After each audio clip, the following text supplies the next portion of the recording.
It's the Real News Network. I'm Sharmini Pires coming to you from Baltimore. In the Democratic Republic of the Congo, the humanitarian crisis is worsening by the day. The chief of the UN High Commission on Refugees, Filippo Grandi, had this to say about the intensifying humanitarian catastrophe. Unfortunately, refugee operations, humanitarian operations in the Democratic Republic of Congo continue to be underfunded everywhere. And this is unfortunately in common with many other emergency operations, humanitarian operations in Africa. And I want to make a strong appeal to the international community. Africa is far away from the rich countries. Many of these refugees will not trek for thousands of miles and cross the sea and arrive in Europe to remind the world of their existence, as the Syrians did, as others did. They stay here, they suffer here, but they are equally in need. Although the UN claims that the problem is funding, President Joseph Kabila has decided to boycott a donor conference aimed at raising $1.7 billion of relief aid scheduled for next week, stating that there is no humanitarian crisis in the DRC. Now, Joseph Kabila refused to step down in 2016, although he exceeded the two-term limit imposed by the Constitution. So in addition to the humanitarian crisis, there's also a political governance crisis, as well as the long-term political crisis imposed on Rwanda because of the Rwandan genocide in the region. Joining me now to discuss these developments is Maurice Carney. Maurice is co-founder and executive director of the Friends of the Congo. Maurice, good to have you back. It's a pleasure. Pleasure to be with you, Sharmini.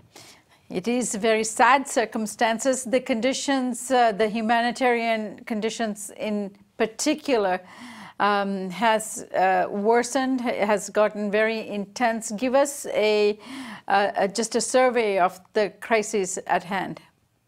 Well, thank you. According to the United Nations, there's some 13 million Congolese, 13 of the total 80 million in the country, who are in need of emergency aid. As a result of the instability in the country, we've had some 4.5 million or so people displaced. There are three acute areas in the country. You have in Tanganyika and the old Katanga province, instability there. We have in the Ituri region recent flare-ups, and certainly in the Kasai region, which is a central part of the country bordering Angola. Since 2016, there's been growing instability. So it's really beyond severe what the Congolese people are facing. In addition to the emergency need, humanitarian need, the 13 million or so, you have children who are facing starvation. Some 2 million children or so are severely malnourished. About 500,000 are facing immediate starvation. So the humanitarian crisis is well known in the international community, and it requires mobilization across the board to try and bring support to people who are in immediate need.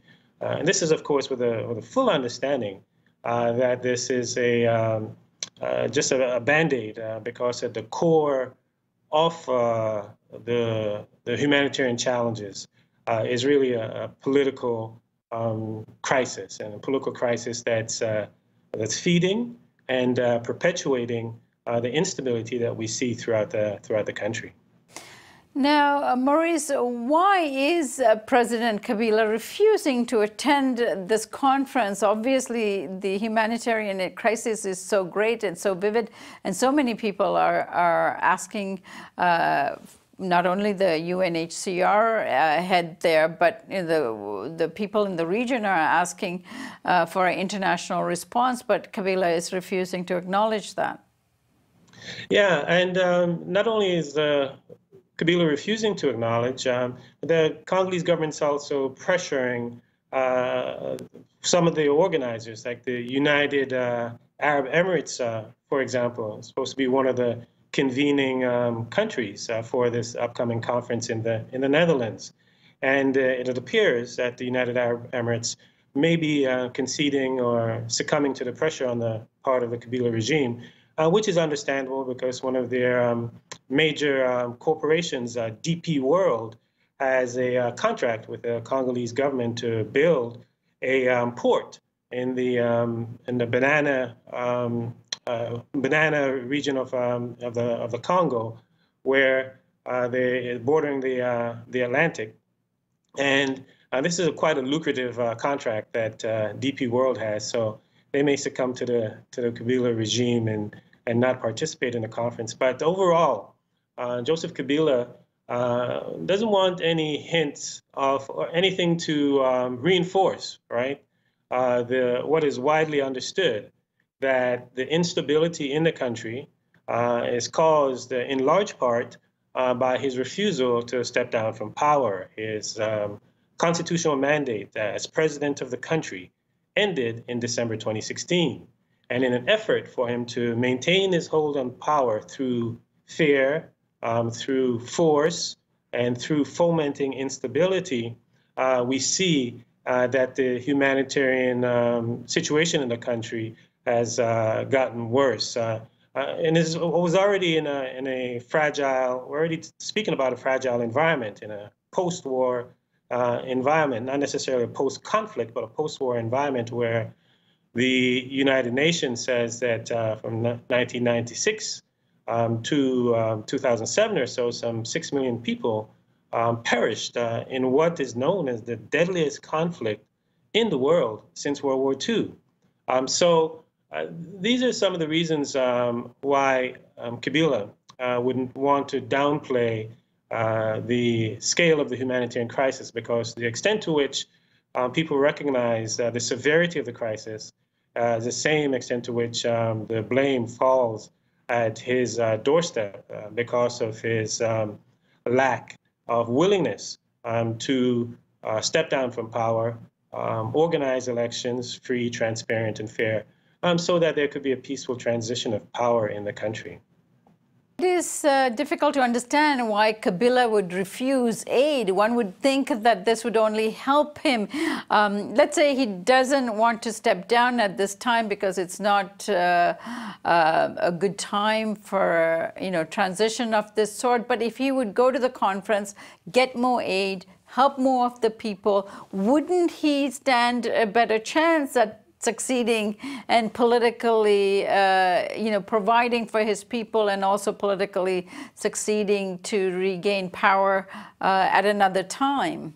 Oh, no, you have to understand, they are in battle formation. Really, truth be told, Sharmini, the Congolese government is waging a war against its own people. That's really what's at stake.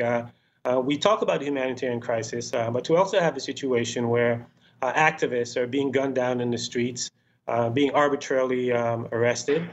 The head of the Catholic Church in the Congo, Laura Monsengo, stated, for all intents and purposes, Congo is currently an open-air prison. That is to say, the Congolese people are being held hostage by really a criminal regime and through force.